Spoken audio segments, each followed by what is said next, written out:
Hello everyone guys, आज के इस वीडियो में हम सीखेंगे एक ऐसे कॉन्सेप्ट के बारे में जो कि हम सभी के लिए इम्पोर्टेंट है। आज के इस वीडियो लेक्चर में मैं आपको बताऊंगा कि लोकलाइज और डीलोकलाइज लोन पेयर कैसे चेक किया जाता है। देखिए, अगर आपको इसकी इंपॉर्टेंस नहीं पता तो मैं बता देता हूँ। जब हम यहाँ पे बेसिक स्ट्रेंथ के क्वेश्चन करते हैं तब आप पे इस कॉन्सेप्ट के बिना बेसिक स्ट्रेंथ का क्वेश्चन हिलेगा भी नहीं। इधर से आप जब एप्लीकेशन ऑफ रेजोनेटिंग स्ट्रक्चर पढ़ोगे, क्या क्या है, एरोमेटिसिटी चेक करना सीखेंगे। फिर इधर से हम जब बॉन्ड लेंथ कंपैरिजन करेंगे, हम जब इधर से मीजोमेरिक इफेक्ट देखेंगे, और इधर से जब हम कॉन्जुगेशन करते हैं और साथ में जब हम रेजोनेटिंग स्ट्रक्चर बनाते हैं, तो इनमें हमको इस कॉन्सेप्ट की बहुत ज़्यादा जरूरत होती है। तो यानी कि एक इंपॉर्टेंट कॉन्सेप्ट है और छोटा सा कॉन्सेप्ट है, 2 से 3 मिनट लूंगा, एक ट्रिक के थ्रू आपको बता दूंगा। फिर हमारा लोकलाइज और डीलोकलाइज तो बहुत जल्दी आज कंप्लीट हो जाएगा। फिर बाद में हम रेजोनेंस देखेंगे। इसके पहले वाले लेक्चर में मैंने आपको कॉन्जुगेशन करवाया था और मैंने आपको बताया था अगर कॉन्जुगेशन होगा तो रेजोनेंस होगा, यानी कि रेजोनेंस मैंने आपको उसी दिन सिखा दिया। आज मैं इसलिए करवा रहा हूं क्योंकि एनसीईआरटी मेरे को कवर करना है, ठीक है। तो आज हमारा ये जीओसी 1 का रिएक्शन मैकेनिज्म 1 का लेक्चर नंबर 10.2 रहेगा। जिसको भी टेलीग्राम ज्वाइन करना हो, विजिट कर लेना। सभी की लिंक आपको डिस्क्रिप्शन बॉक्स में मिल जाएगी। तो आपको एक बार शॉर्ट में बता देता हूँ आज हम क्या क्या करेंगे, फिर हम जस्ट शुरुआत करते हैं कुछ ही देरों में। तो देखो, लोकलाइज और डीलोकलाइज लोन पेयर का एक कॉन्सेप्ट मैंने आपके लिए ले रखा है। फिर मैंने कुछ 2-3 क्वेश्चन है वो एग्जांपल है। फिर हम रेजोनेंस स्टार्ट करेंगे। और रेजोनेंस तो देखो, वैसे यार कॉन्जुगेशन पे आपको मैंने 22 क्वेश्चन करवाए थे और वो 22 क्वेश्चन एकदम पूरे के पूरे क्वेश्चन रेजोनेंस के हैं। तो यानी कि आप कॉन्जुगेशन देख लेना, रेजोनेंस भी हो जाएगा और साथ में आज कुछ थ्योरी है जो मैं आपको कराऊंगा। और फिर हम बेंजीन के यहाँ पे रेजोनेटिंग स्ट्रक्चर बनाना सीखेंगे। और फिर मैंने टोटल 3 क्वेश्चन ले रखे हैं जो कि बहुत ज्यादा इंपॉर्टेंट है। और ये वाला क्वेश्चन अभी लेटेस्ट, अभी जेईई में इसी साल पूछा गया था। तो आप समझ सकते हो कि आज का लेक्चर हम सभी के लिए इंपॉर्टेंट है, क्योंकि लास्ट के तीनों क्वेश्चन हम सभी के लिए इंपॉर्टेंट होने वाले हैं। चलिए बेटा, शुरुआत करते हैं। तो देखो, सबसे पहले हम हमारा कॉन्सेप्ट देख लेते हैं यहाँ पे लोकलाइज और डीलोकलाइज लोन पेयर वाला। चलो देखो, आराम से समझा रहा हूँ, समझ लो। पहले डेफिनेशन देख लो जो मैंने यहाँ पे लिख रखी है कि आपका इधर से लोकलाइज लोन पेयर क्या होता है और डीलोकलाइज लोन पेयर क्या होता है। तो देखिए, पहले मैंने इधर से लोकलाइज लोन पेयर आपके लिए ले रखे हैं। अब लोकलाइज लोन पेयर क्या होते हैं, देखिए, will not take part in conjugation, यानी कि ये क्या है कि ये कॉन्जुगेशन में कंट्रीब्यूट नहीं करता, पार्टिसिपेट नहीं करता। कैसे चेक करना है मैं सिखाऊंगा। सेकंड देखो, डीलोकलाइज लोन पेयर क्या होता है, will take part in conjugation. यहाँ विल नॉट है और यहाँ विल टेक पार्ट, यानी कि ये कॉन्जुगेशन में पार्टिसिपेट करेगा, कंट्रीब्यूट करेगा। लोकलाइज यहाँ पे कंट्रीब्यूट नहीं करेगा। अगर आसान भाषा में, आसान लैंग्वेज में बोलूं तो लोकलाइज का मतलब होता है भाग जाना। क्या, चलो इंग्लिश में लिख देता हूँ, भाग जाना, व्हाट्सएप लैंग्वेज, भाग जाना। और डीलोकलाइज का मतलब होता है, मतलब नहीं भागना, यानी कि फंसे रह जाना। क्या, फंसे रह जाना, ऐसे लिखो, ये याद रहेगा आपको। लोकलाइज का मतलब होता है भाग जाना, डीलोकलाइज का मतलब हो जाता है फंसे रह जाना। अब मैं सिखाता हूं कैसे। चलो एग्जांपल नंबर 1 समझो इसको आराम से। जो एग्जांपल नंबर 1 है, अब आपको मैं समझाने जा रहा हूं, तो हम क्वेश्चन की हेल्प से एक एक चीज समझेंगे। अब देखो, मैंने आपके सामने ये देखिए, मैंने स्ट्रक्चर बना रखा है। ये बेंजीन रिंग है और बेंजीन रिंग के ऊपर मैंने बाहर इसके ऊपर नेगेटिव चार्ज है। अब इस क्वेश्चन में मैं आपसे ये पूछना चाह रहा हूँ, ये लोकलाइज है, फिर ये यहाँ पे डीलोकलाइज है।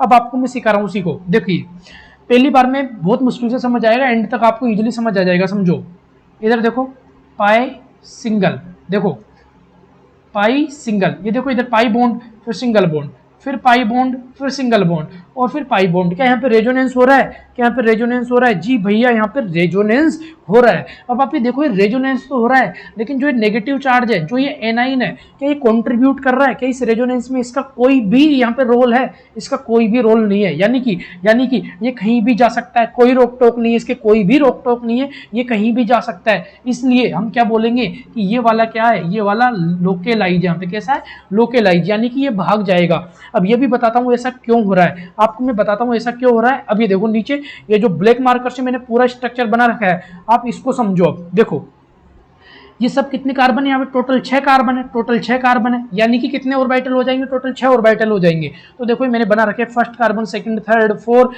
फिफ्थ और 6, और सभी में यहाँ पे वैकेंट ऑर्बिटल कौन सा? पी ऑर्बिटल यहाँ पे वैकेंट है, जो कि मैंने बना रखा है। आप देख लो इधर से, है ना, ये देखो, एक एक को आप देख लो जिसको भी देखना है। और इन सभी में क्या है? इन सभी में एक एक इलेक्ट्रॉन है। ये देखो, जब यहाँ पे देखो यार, एक एक इलेक्ट्रॉन है सबके पास। और देखो, ऐसे पाई बॉन्ड बना रहा है, ऐसे इस तरीके से। यहाँ पे देखो 3 पाई बॉन्ड है, ये 3 पाई बॉन्ड इस तरीके से बन रहे हैं यहाँ पे, यानी कि 3 पाई बॉन्ड बन गए। लेकिन जो ये नेगेटिव चार्ज है ना ये वाला, ये देखो मैंने अलग से यहाँ पे बना रखा है, ये बना रखा, और ये देखो यहाँ पे, ये देखो मैंने यहाँ वैकेंट ऑर्बिटल में यहाँ पे मैंने यहाँ पे लोन पेयर, यहाँ पे मैंने नेगेटिव चार्ज है ये टिपका रखा है, आपको दिखाई दे रहा है। अब यहाँ पे सवाल ये कि भैया ये वाला नेगेटिव चार्ज यहाँ पे रेजोनेंस में पार्टिसिपेट क्यों नहीं कर रहा, कंट्रीब्यूट क्यों नहीं कर रहा? तो इसका कारण है ये इसके परपेंडिकुलर है। कैसे परपेंडिकुलर? देखो अगर आपका पाई बॉन्ड ऐसे है, देखो जो आपके 3 पाई बॉन्ड बेंजीन रिंग में दिखाई दे रहे हैं आपको, ये वाले पाई बॉन्ड आपको जो दिखाई दे रहे हैं ना, ये तो ऐसे हैं। लेकिन जो इधर से नेगेटिव चार्ज है, नेगेटिव चार्ज में 2 इलेक्ट्रॉन वो कैसे हैं, वो ऐसे हैं,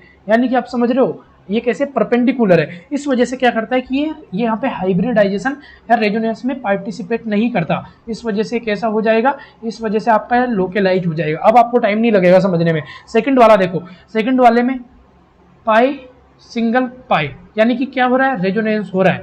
अब सवाल ये उठता है कि नाना पार्टिकल नाइट्रोजन के पास में क्या लल्ला लोन पेयर है, जानते हो ना, मन की आंखों से देखो, ऐसे आंखें फाड़ो और देखो, पहली बार में समझ आसानी से नहीं आएगा। नाना पार्टिकल के पास लल्ला लोन पेयर होता है, तो क्या ये यहाँ पे रेजोनेंस में कंट्रीब्यूट करेगा, पार्टिसिपेट करेगा? पाई सिंगल पाई, यानी कि रेजोनेंस में ये भी पार्टिसिपेट नहीं कर रहा। कारण क्या है? कारण सिंबल है पाई पाई पाई पाई। और जो यहाँ पे नाना पार्टिकल इसके पास जो लोन पेयर है ये कैसा है, ये इसके ऐसे परपेंडिकुलर है, इस वजह से रेजोनेंस में पार्टिसिपेट नहीं करेगा। और एक पॉइंट आपको बता देता हूँ, मैंने पहले भी बताया है, जो भी रेजोनेंस में पार्टिसिपेट करेगा उसका हाइब्रिडाइजेशन ऑलवेज कैसा होता है, sp2 होता है। कैसा होता है? sp2 होता है, यानी कि प्लेनर होता है। आगे मैंने अलग से पॉइंट लिख रखा है, वो आपको बताऊंगा। चलो बताओ थर्ड वाला, ये लोकेलाइज या डीलोकेलाइज? ये तो आपका लोकेलाइज था ना। थर्ड वाला देखो, लोकेलाइज या डीलोकेलाइज? पाई सिंगल पाई, ये आपका नेगेटिव चार्ज है, तो ये भी अलग से भग जाएगा क्योंकि कंट्रीब्यूट ही नहीं कर रहा, तो ये भी आपका कैसा हो गया, लोकेलाइज हो गया। चलो फोर्थ नंबर वाला देखो, फोर्थ नंबर वाला आपका लोकेलाइज या फिर डीलोकेलाइज। देखो पाई सिंगल पाई, फिर क्या सिंगल है, यहाँ पे कोई सिंगल नहीं है, सिंगल यहाँ पे है, फिर पाई, फिर सिंगल, फिर पाई।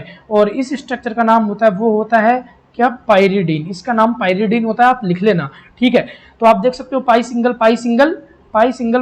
पाई, यानी कि यहाँ पे भी क्या होगा, यहाँ पे भी ये जो लल्ला लोन पेयर है ये कैसे होगा, ये यहाँ पे लोकेलाइज होगा। देखो एग्जामिनर आपको ये सब बना के नहीं देगा, और जब हम बेसिक स्ट्रेंथ के क्वेश्चन करेंगे वहाँ पे हमको इन सब की जरूरत पड़ने वाली है। चलो एग्जाम्पल नंबर 5 देखो पाई सिंगल लल्ला लोन पेयर सिंगल पाई। अब आप देखो क्या यहाँ पे रेजोनेंस में पार्टिसिपेट कर रहा है, क्या लल्ला लोन पेयर कर रहा है, कंट्रीब्यूट कर रहा है, यानी कि ये कैसा हो जाएगा, ये डीलोकेलाइज हो गया, यानी कि फंस चुका ना। देखो इसके साथ ये फंस गया, इस पाई बॉन्ड के साथ ये फंस गया, बाहर नहीं जा सकता, भग के नहीं जा सकता। देखो आप यहाँ पे देखो, यहाँ पे मतलब रिंग के बाहर जाने की जरूरत ही नहीं पड़ रही थी, लेकिन यहाँ पे क्या है, जब यहाँ पे कॉन्जुगेशन होगा, यहाँ कॉन्जुगेशन हो रहा है, pi single lone pair single pi bond, यानी कि हम बोल देंगे ये डीलोकेलाइज, भग नहीं सकता। चलो ये वाला बताओ, एक आपको ए वाला बताना है, ए क्या होगा, और बी बताना है बी क्या होगा। चलो देखो पाई बॉन्ड फिर सिंगल बॉन्ड है ना, ये देखो यार मैं अभी यहाँ पे लिख रहा हूँ तो आपको ध्यान रखना है, मैं ऐसे करता हूँ, मैं सिग्मा करके लिखता हूँ, पाई सिग्मा लल्ला लोन पेयर, फिर आपका पाई बॉन्ड, फिर आपका सिग्मा बॉन्ड, फिर आपका लल्ला लोन पेयर। तो आप देखो समझो, इसको अच्छे से समझ लेना, पाई सिग्मा लल्ला लोन पेयर, यानी कि ये वाला आप देखो, क्या ये यहाँ पे रेजोनेंस में पार्टिसिपेट कर रहा है, क्या रेजोनेंस में पार्टिसिपेट कर रहा है? नहीं भैया, यही गलती होती है, इसलिए मैं समझा रहा हूँ, ये रेजोनेंस में पार्टिसिपेट नहीं करेगा। क्यों? क्योंकि पाई सिग्मा पाई, वहां जाने की तो जरूरत ही नहीं पड़ रही ना। इसको सीधा देखो, इसका इस वाला जो ये कार्बन है पाई बॉन्ड है, इसका देखो सीधा कॉन्जुगेशन मिल रहा है, सिग्मा बॉन्ड लल्ला लोन पेयर, यानी कि ये वाला कैसे हो गया, ये वाला यहाँ पे डीलोकेलाइज हो गया। हमको इस वाले को काउंट हम जब करते, अगर यहाँ पे आपका ये पाई बॉन्ड नहीं होता तो हम इसको यहाँ पे काउंट करते। अब देखो इसको फिर से अच्छे से समझो, मैं आपको समझाना चाहूंगा, एक बार फिर से समझो इसको, आराम से समझो। पाई देखो यार, पाई सिग्मा लल्ला लोन पेयर, फिर आपका सिग्मा, फिर पाई, यानी कि देखो ये इधर से कॉन्जुगेशन में ये रेजोनेंस में पार्टिसिपेट कर रहा है, क्या, ये वाला लल्ला लोन पेयर, यानी कि ये आपका कैसे हो गया, ये आपका डीलोकेलाइज हो गया। ये आपका कैसे हो गया, ये आपका डीलोकेलाइज हो गया, इसको सही करो, ये आपका डीलोकेलाइज, ये मिट नहीं रहा, पता नहीं कुछ मिस्टेक, तो ये आपका कैसे हो गया, डीलोकेलाइज हो गया, ठीक है, ये आपका डीलोकेलाइज। और ये वाला कैसे हो गया आपका, ये वाला आपका लोकेलाइज हो गया। कारण समझ आया, बहुत अच्छे से समझाया, क्योंकि ये वाला रेजोनेंस में पार्टिसिपेट कर रहा है, ये वाला रेजोनेंस में पार्टिसिपेट नहीं कर रहा। चलिए आगे बढ़ते हैं। लोकेलाइज और डीलोकेलाइज वाला कॉन्सेप्ट शायद यहाँ पे खत्म हो चुका, सारे क्वेश्चन सारी प्रॉब्लम मैंने इसकी यहाँ पे करवा दी है। और अभी हम नेक्स्ट टॉपिक लेते हैं हमारा रेजोनेंस। क्या नेक्स्ट हमारा रेजोनेंस। तो जिसको भी समझना है, जिसको भी मतलब जैसे मैंने कॉन्जुगेशन में आपको करवा दिया, लेकिन अभी हम इसको मतलब फास्ट वे में करेंगे, स्पीड मतलब स्लोली नहीं करेंगे। रेजोनेंस क्या होता है? रेजोनेंस क्या होता है देखो समझो पहले रेजोनेंस का डेफिनेशन समझो। Existence of particle in more than one form which are different in the position of pi bond and lone pair known as resonating structure and these phenomenon called resonating structure। these phenomenon called resonance आएगा यहाँ पे, these phenomenon called resonance। देखो बात ये सबसे पहला सवाल, resonance की जरूरत क्यों पड़ी, इसको पढ़ते क्यों है? इसको इसलिए पढ़ते हैं हम, कोई भी स्पीसीज, फॉर एग्जांपल मैंने ए मान ली, चलो ए को छोड़ो, हम ओजोन ले लेते हैं। यहाँ पे ओजोन O3 है ना, ये O3 आपका ये इसका ये स्ट्रक्चर होता है ना। तो यहाँ पे देखो इसमें भी डबल बॉन्ड करेक्टर आ रहे हैं और इसमें देखो आप यहाँ पे सिग्मा बॉन्ड करेक्टर। अब क्या होता है कि यहाँ पे इसका स्ट्रक्चर बहुत लोग ऐसे भी बना देते हैं इस तरीके से। तो कभी कभी पाई बॉन्ड करेक्टर यहाँ पे आ जाता है और कभी कभी जो है नेगेटिव चार्ज है, कभी कभी जो है नेगेटिव चार्ज है इस तरीके से, कभी कभी यहाँ पे आ जाता है और एक पाई बॉन्ड कम हो जाता है। समझ रहे हो क्या बताना चाह रहा हूँ? ये ऑक्सीजन होता है, इसका स्ट्रक्चर इस तरीके से होता है O- डबल बॉन्ड O। तो ये कभी नेगेटिव चार्ज इधर आता रहता है, कभी इधर आता रहता है, यानी कि बॉन्ड लेंथ का पता ही नहीं चलता क्या है। तो इस वजह से बॉन्ड लेंथ को चेक वेक करने के लिए हम क्या करते हैं, यहाँ पे हम रेजोनेंस पढ़ते हैं।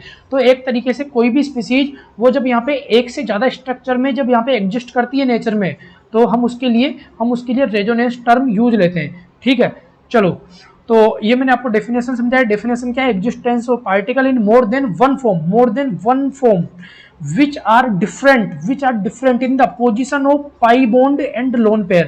यानी कि लोन पेयर और पाई बॉन्ड में यहाँ पे आपको लोकेशन में क्या मिलेगा? चेंजेज मिलेगा। ध्यान रखना, पाई बॉन्ड और लोन पेयर में मिलेगा, है ना, ऑर्बिटल वगैरह में नहीं। इसके पहले जब हमने पढ़ा था कॉन्जुगेशन, वहाँ इलेक्ट्रॉन की मूवमेंट हो रही थी और यहाँ पे पाई बॉन्ड और लोन पेयर की मूवमेंट होगी। ये भी एक तरीके से इलेक्ट्रॉन ही तो है। पाई बॉन्ड किससे मिलकर बनता है? इलेक्ट्रॉन से मिलकर। लोन पेयर में क्या होता है? इलेक्ट्रॉन होते हैं, इसको रेजोनेटिंग स्ट्रक्चर बोलते हैं। टोटल 6 केस होते थे, आप याद करो कॉन्जुगेशन के 6 केस क्या थे? फर्स्ट था आपका पाई सिंगल वैकेंट, सेकंड था आपका पाई सिंगल लोन पेयर, थर्ड था आपका इधर से पाई सिंगल फ्री रेडिकल, फोर्थ था आपका पी पाई, फिफ्थ था आपका पी पाई डी पाई, और आपका जो 6 नंबर था वो था पाई सिंगल पाई। तो सेम टू सेम रेजोनेंस में भी यही कहानी है। ये पाई सिंगल वैकेंट हो गया, ये पाई सिंगल लोन पेयर हो गया, ये पाई सिंगल फ्री रेडिकल हो गया, ये आपका इधर से ये आपका क्या हो गया? पी पाई हो गया, आपका ये पी पाई डी पाई हो गया, आपका ये पाई सिंगल पाई हो गया। इसको हम ऐसे भी लिख सकते हैं, ऐसे, है ना, ऐसे इस तरीके से, समझ रहे हो तुम? तो इसको हम ऐसे भी लिख सकते हैं। हमने 6 के 6 केस कॉन्जुगेशन में वैसे कर लिए थे। अभी मैं आपको कुछ यहाँ पे सिखाना चाह रहा हूँ, तो कुछ क्वेश्चन है 2-3 वो करवाने बेसिकली मेरे को, तो इसलिए अभी हम इसकी शुरुआत करते हैं। थोड़ा जी यहाँ पे मेरा नेटवर्क स्लो, इस वजह से प्रॉब्लम हो रही है आपको भी प्रॉब्लम हो रही है, साथ में मेरे को भी हो रही है, क्योंकि यहाँ नेटवर्क स्लो है गाँव में, इस वजह से। चलो तो देखो फर्स्ट पॉइंट वो इधर मैंने कवर कर दिया था। एक तो क्या था फर्स्ट पॉइंट ये था, मैंने आपको बताया ही नहीं फर्स्ट पॉइंट ये है कि the compound which are participating in resonance should be conjugated. मैंने आपको बताया था अगर कॉन्जुगेशन होगा तो रेजोनेंस होगा, अगर कॉन्जुगेशन होगा तो रेजोनेंस होगा, अगर कॉन्जुगेशन नहीं होगा तो रेजोनेंस भी नहीं होगा।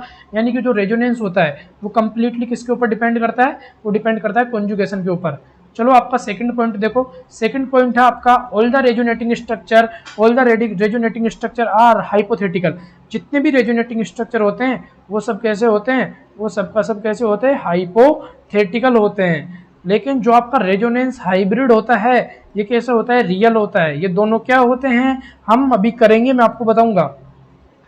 रेजोनेटिंग स्ट्रक्चर हाइपोथेटिकल होते हैं because individual resonating structure does not explain the all properties of compound. मैंने आपको बताया था O3 का एग्जांपल लेकर, ये आपका O3 होता था तो कभी नेगेटिव चार्ज यहाँ आ रहा था, कभी यहाँ आ रहा था, यानी कि ये नहीं बता पा रहा, बॉन्ड लेंथ नहीं बता पा रहा, ये बॉन्ड लेंथ नहीं बता पा रहा। इसके अलावा और भी कई प्रॉपर्टीज होती है वो नहीं बता पाता, इसलिए रेजोनेटिंग स्ट्रक्चर क्या होते हैं? हाइपोथेटिकल होते हैं। लेकिन जो रेजोनेटिंग हाइब्रिड होता है ना, ये सारी चीजें बता देता है, बॉन्ड लेंथ वगैरह सारी चीजें बता देता है ये। तो रेजोनेटिंग हाइब्रिड कैसा होगा? वो रियल होता है। But resonating hybrid is real structure because it explain all the properties of compound. तो मैंने आपको बताया, अब नीचे क्वेश्चन करते हैं, समझ आएगा। थर्ड पॉइंट और देख लो, resonating structure separated by double headed arrow. Double headed यानी कि ये एरो रहा, इसके 2 सिर होंगे, इसको डबल हेडेड एरो बोला जाता है। ओके, तो देखो ये आपके लिए मैंने एक एग्जांपल ले रखा है आपको समझाने के लिए। एग्जांपल हमारा क्या है, एग्जांपल हमारा CH3 C double bond O-, आपका example CH3 C double bond O-, ठीक है, आपका एग्जांपल है। अब यहाँ पे C नहीं है, यहाँ पे C नहीं है, समझ लो इसको। जो ये नेगेटिव चार्ज है, ये नेगेटिव चार्ज कभी यहाँ आएगा और जो पाई बॉन्ड है ये इधर ऑक्सीजन की तरफ मूव कर जाएगा।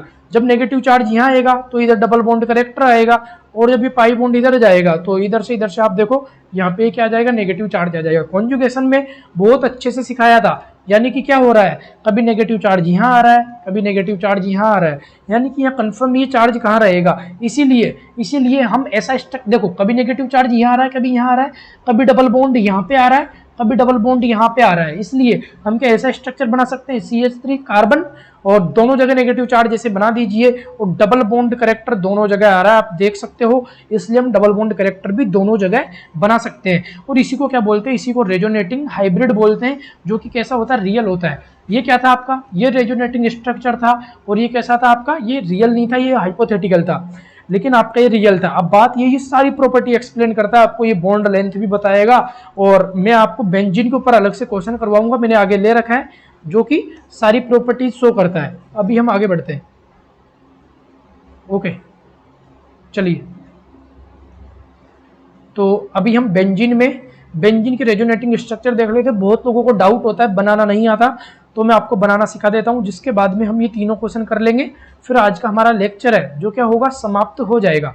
ओके, तो अब हम देखते हैं resonating structure of benzene ring, यानी कि अब हम बेंजीन के रेजोनेटिंग स्ट्रक्चर्स बनाना सीखेंगे।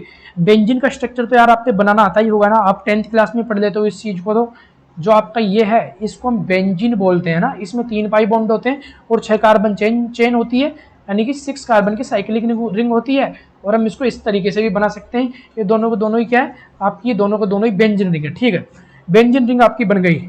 अब सवाल ये, मैंने आपको एक ट्रिक बताई थी, मेरी ट्रिक मैंने कॉन्जुगेशन में बताई थी, और ट्रिक ये थी कि जब भी आपको बेंजीन दिख जाए ना, जब भी, तो हमेशा आंख बंद करके, मतलब बिना कुछ सोचे समझे, उसके 5 स्ट्रक्चर बना लिया करो, यानी कि 5 बेंजीन बना दिया करो। हाँ, इस बेंजीन के ऊपर चाहे मैं CHO ग्रुप जोड़ू, चाहे OH ग्रुप जोड़ू, चाहे NO2 ग्रुप जोड़ू, XYZ इस दुनिया का कोई भी ग्रुप जोड़ दूं, लेकिन फिर भी उसके 5 ही रेजोनेटिंग स्ट्रक्चर होंगे। अब वो कैसे हुए, अब मैं आपको आज ये चीज एक्सप्लेन कर रहा हूं। यहाँ पे मैंने आपको कॉन्जुगेशन में ट्रिक बताया था, आज फिर से बता रहा हूं। हम बार बार ये पॉइंट, ये मैं आपको बार बार नहीं बताऊंगा।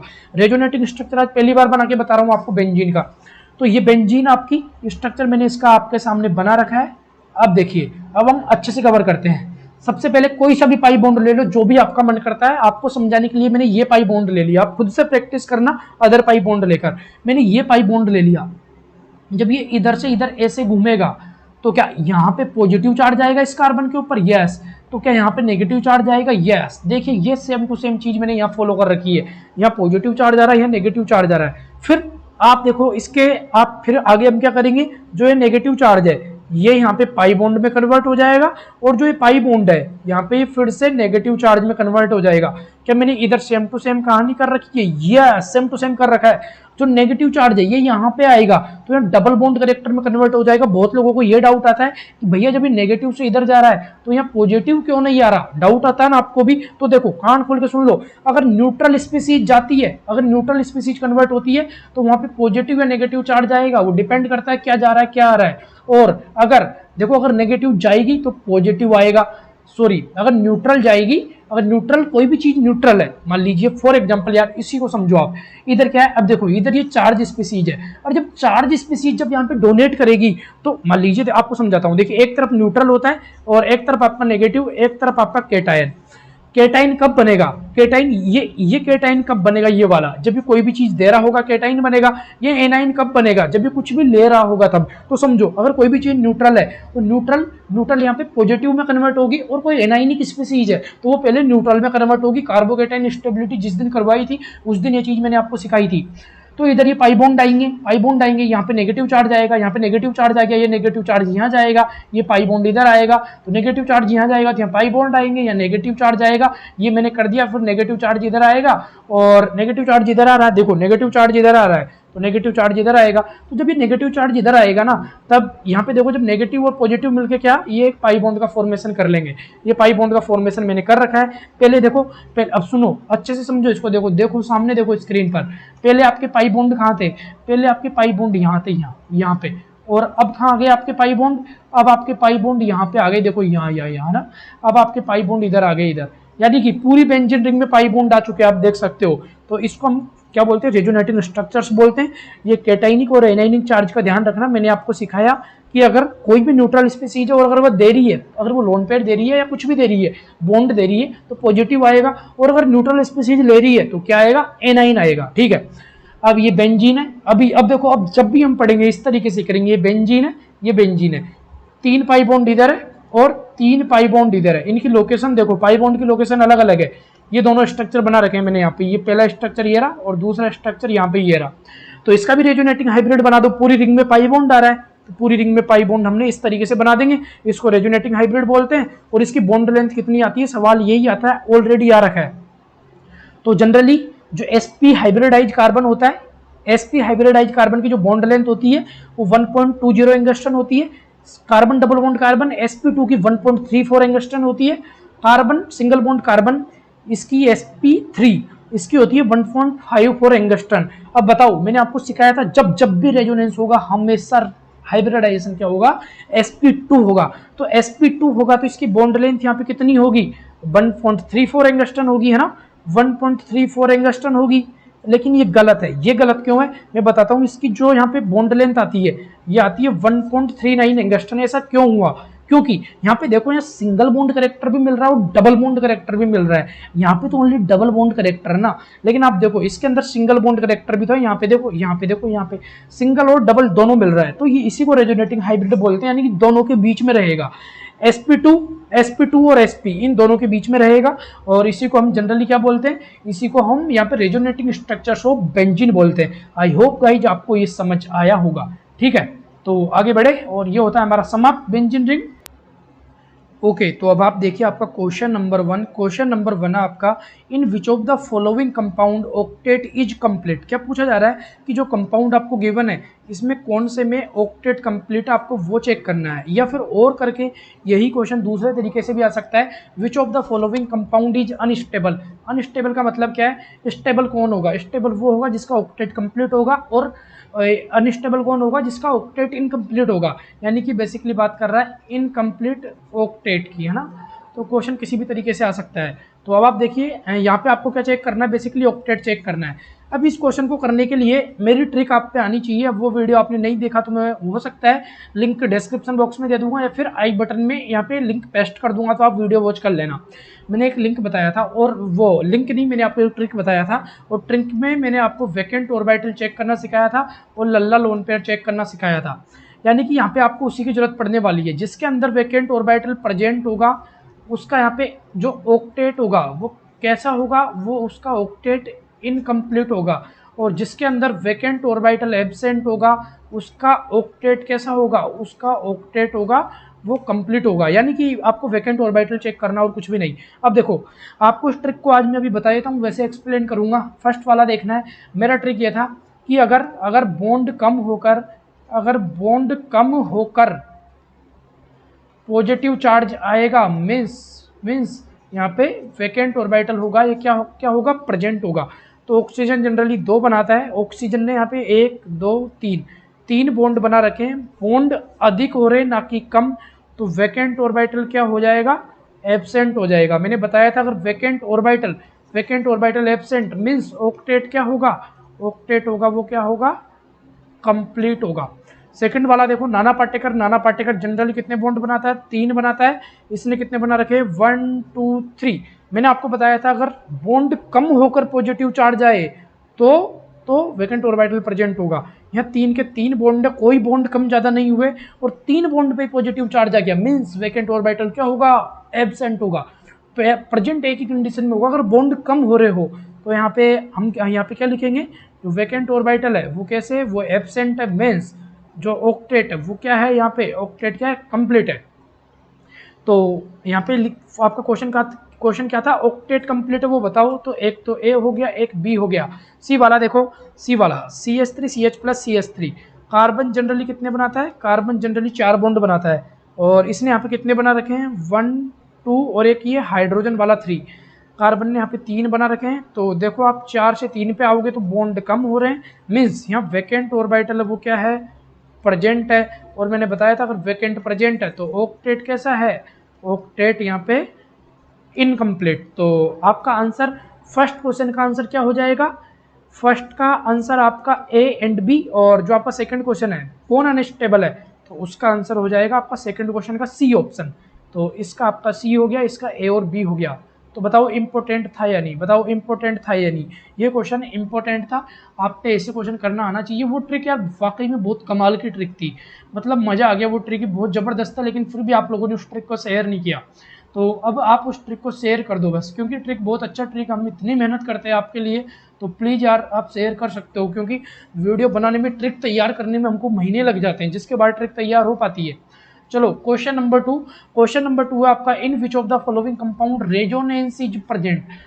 बहुत ज़्यादा इंपॉर्टेंट क्वेश्चन है, ऐसे क्वेश्चन आपकी एग्जाम में आ सकता है। आपको सुन के विश्वास नहीं हो रहा होगा, नीट और IIT JEE मेंस में ऐसे क्वेश्चन आते हैं। हाँ जी आते हैं, बिल्कुल सही बोल रहा हूँ। ऑलरेडी मेडिकल में ऐसा क्वेश्चन आ रखा है, एम्स जैसे एग्जाम में क्वेश्चन आया था, ये नहीं थोड़ा अलग है, इसी लेवल का क्वेश्चन था वो।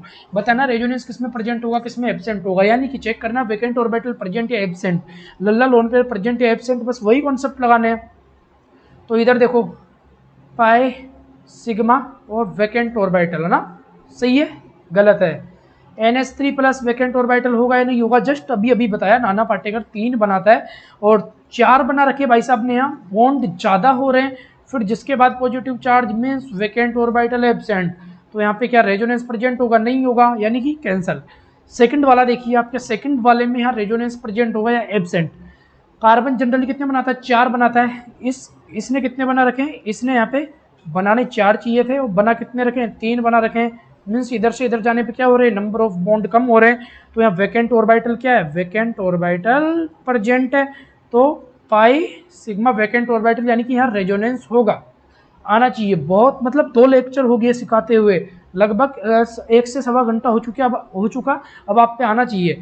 चलो थर्ड वाला बताओ, ये बहुत ज़्यादा डाउट पैदा करता है थर्ड वाला। नेक्स्ट क्वेश्चन में भी ये मैंने सी वाला जो ये कंपाउंड है, ये मैंने नेक्स्ट क्वेश्चन में भी ले रखा है। तो इस वाले में जनता क्या करती है, जनता ये करती है कि भैया ये पाई बॉन्ड है, ये इधर जाएगा और आप लोग इसको ऐसे कर देते हो, ऐसे है ना, ऐसे आप इसका स्ट्रक्चर भी बना देते हो भाई साहब इस तरीके से, और बोल देते हो इसके अंदर जो रज्जो होगी वो इसके अंदर आएगी। आप ये बताए तो जो रज्जो है वो इसके अंदर क्या होगी, आएगी, लेकिन इसके अंदर रज्जो नहीं आएगी। इसके अंदर रज्जो क्यों नहीं आएगी, सबसे पहली बात, इसके पास वैकेंट ऑर्बिटल है, इसके पास वैकेंट ऑर्बिटल प्रेजेंट है, मैंने माना। लेकिन आप ये देखो जो कार्बन और ऑक्सीजन है ना, जो ये कार्बन और ऑक्सीजन है, जस्ट देखिए, जो ये कार्बन और ऑक्सीजन है, जो ये कार्बन और ऑक्सीजन है, ये कौन सा बॉन्ड है, ये पोलर बॉन्ड है फिर नॉन पोलर बॉन्ड है। यार देखो एक्सेप्शन एक तरीके से, और कंसेप्ट भी आपको समझना होगा, ये पोलर बॉन्ड है नॉन पोलर बॉन्ड है, आपका ये पोलर बॉन्ड है। पोलर बॉन्ड किसको बोलते हैं, जिसमें EN का डिफरेंस होता हो, जिसमें EN का डिफरेंस होता हो। तो यहाँ पे क्या है कि यहाँ पे जो ये ऑक्सीजन है ना, ये अपनी तरफ ले जाती है इस पाई, ये जो ये बॉन्ड है, इस बॉन्ड के इलेक्ट्रॉन को अपनी तरफ ले जाती है, इधर तो जाने ही नहीं देती। इस वजह से यहाँ क्या है, यहाँ रेजोनेंस नहीं हो पाता, क्योंकि जब इसके ऊपर नेगेटिव चार्ज आ जाएगा तो यहाँ पे सिग्मा लगातार 2 सिग्मा बॉन्ड आ जाते हैं, इसलिए यहाँ पे आंसर जाता है ओनली और ओनली सेकंड ऑप्शन। अगर ये सी वाला ऑप्शन समझ नहीं आया तो ये क्वेश्चन फिर से आ रहा है, यहाँ पे समझो आराम से।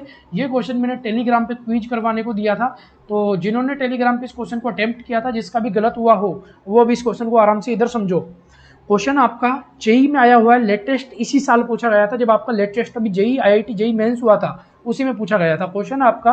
मतलब कंप्लीट क्वेश्चन नहीं आया ये, इसमें से एक तो आपका जो मैंने बताया था अभी, जस्ट अभी बताया था, कौन सा था वो, ये वाला। एक तो आपका ये ऑप्शन था और एक आपका एक ये ऑप्शन था और एक ये था, ये आपके ऑप्शन थे और पूछा था इनमें रेजोनेंस होगा या नहीं होगा। तो समझो इसको, in which of the following compound resonance is absent, आपसे एब्सेंट पूछा है, क्या पूछा है, आपसे एब्सेंट पूछा है, और साथ में इधर से ये प्रेजेंट वाला भी कर लो अलग से।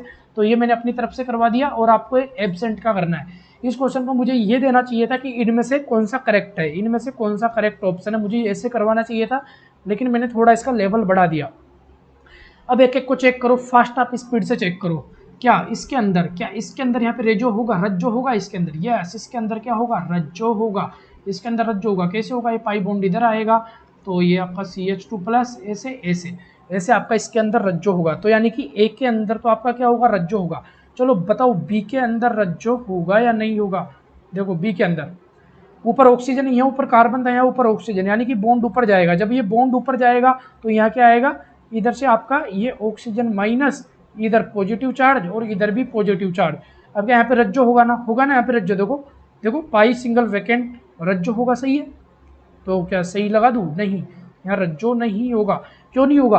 देखो यहाँ पॉजिटिव चार्ज आ गया और यहाँ भी पॉजिटिव चार्ज आ गया, और पॉजिटिव के बीच में क्या होगा? पॉजिटिव के बीच में भैया क्या होगा? रिपल्सन होगा। इस वजह से यहाँ पे रेजोनेंस नहीं होगा। अभी एक ट्रिक बताऊंगा, उस ट्रिक से ऐसे क्वेश्चन बनेंगे। फिर ये वाला देखो, ये ऊपर जाएगा तो यहाँ क्या आ जाएगा? यहाँ आपका नेगेटिव चार्ज आएगा, ऑक्सीजन नेगेटिव। और इधर से आपका ये अगर ऊपर जाएगा तो हम ये बोल सकते हैं ये इधर आएगा। या फिर आप इसको ऐसे करो, देखो जब ये ऑक्सीजन ऊपर जाएगा तो यहाँ पॉजिटिव आएगा और यहाँ पे नेगेटिव चार्ज, तो ये पॉजिटिव और नेगेटिव मिलके क्या बना लेंगे? यहाँ पे पाई बॉन्ड बना लेंगे ना ऐसे। तो इधर नेगेटिव आएगा तो नेगेटिव सिंगल पाई बॉन्ड, तो इसके अंदर क्या होगा? इसके अंदर रज्जो आएगी। यानी कि ए में और सी में अब तक रज्जो प्रेजेंट हुई है, और आपके बी के अंदर अभी तक रज्जो क्या हुई है? एब्सेंट हुई है। चलो डी वाला देखो, इसके अंदर तो वैकेंट ही एब्सेंट है। NH3+, 4 बॉन्ड बना रखे हैं, बनाने 3 ही चाहिए थे लेकिन ज़्यादा बना रखे हैं, तो इसके अंदर तो क्या है? वैकेंट ही एब्सेंट है, तो ये तो रज्जो एब्सेंट। ये वाला मैंने अभी बताया था, जो इसके अंदर क्या होता है? यहाँ पे पोलर पाई बॉन्ड होता है, ये इलेक्ट्रॉन इधर नहीं जाने देती, अपनी तरफ ले लेती है। इस वजह से यहाँ पे क्या हो जाता है? यहाँ पे रज्जो हो जाता है, ये एब्सेंट हो जाता है। तो ए और सी में प्रेजेंट हुआ, और बी डी और ई इसके अंदर क्या हुआ? एब्सेंट हुआ। तो देख लो ऐसा ऑप्शन कौन सा है? ए और सी में प्रेजेंट AC गलत, प्रेजेंट AC गलत, प्रेजेंट AC, और AC में प्रेजेंट और एब्सेंट BDE आपका थर्ड ऑप्शन हो जाएगा। तो बताओ इंपॉर्टेंट क्वेश्चन था या नहीं? अब मेरी ट्रिक बताना चाह रहा था। मेरी ट्रिक ये है कि जब भी देखो, एक तरफ आप बी वाला देखो, एक तरफ सी वाला देखो, तो जब भी ऐसे पॉजिटिव पास आ जाए ना, यानी कि एक तरीके से ऐसे याद रखो कि पाई सिंगल और यहाँ पे पॉजिटिव चार्ज, जब ऑक्सीजन का केस आ रहा हो, और जब पाई सिंगल पॉजिटिव, जब ऑक्सीजन का तो केस हो, और जब पाई सिंगल पॉजिटिव चार्ज हो, उस टाइम पे रेजोनेंस कभी भी नहीं होगा। लेकिन वहीं पे अगर पाई सिंगल नेगेटिव हो, ऑक्सीजन का केस हो, पाई सिंगल नेगेटिव हो, तो वहाँ रज्जो होगा। और अगर पाई सिंगल पॉजिटिव हो तो यहाँ पे रज्जो नहीं होगा, क्योंकि यहाँ पॉजिटिव में रिपल्सन होता है, यहाँ रिपल्सन नहीं होता। ठीक है, आई होप गाइज आपको आज का लेक्चर समझ आया होगा। बहुत अच्छा लेक्चर था, कुछ भी डाउट हो पूछ लेना, और हम मिलेंगे नेक्स्ट वीडियो में। वीडियो अच्छा लगा हो तो शेयर करना, हम लोगों का भी प्लीज़ सपोर्ट कीजिए, जिससे हम भी आपके लिए कुछ अच्छा कर सके और अपनी तरफ से बेस्ट दे सके। ठीक है, कुछ भी डाउट हो तो भैया पूछ लेना। और आज का लेक्चर यहीं पे समाप्त करते हैं। टेलीग्राम चैनल विजिट कर लेना। इसके अलावा ये नोट्स अगर अभी हो सकता है आपकी वीडियो 2 महीने बाद 3 महीने बाद देखो, हो सकता है तब तक हमारा वेबसाइट बन जाए, तो लिंक डिस्क्रिप्शन बॉक्स में चेक कर लिया करो। अगर वेबसाइट बन जाएगा तो ये सारे नोट्स आपको वहाँ पे मिल जाएंगे PDF की फॉर्म में, तो आप डाउनलोड कर लेना, और बाकी नोट्स खुद से बनाओ, ज़्यादा बेटर होता है। ठीक है, तो मिलेंगे नेक्स्ट वीडियो में। Thank you so much, all the very best.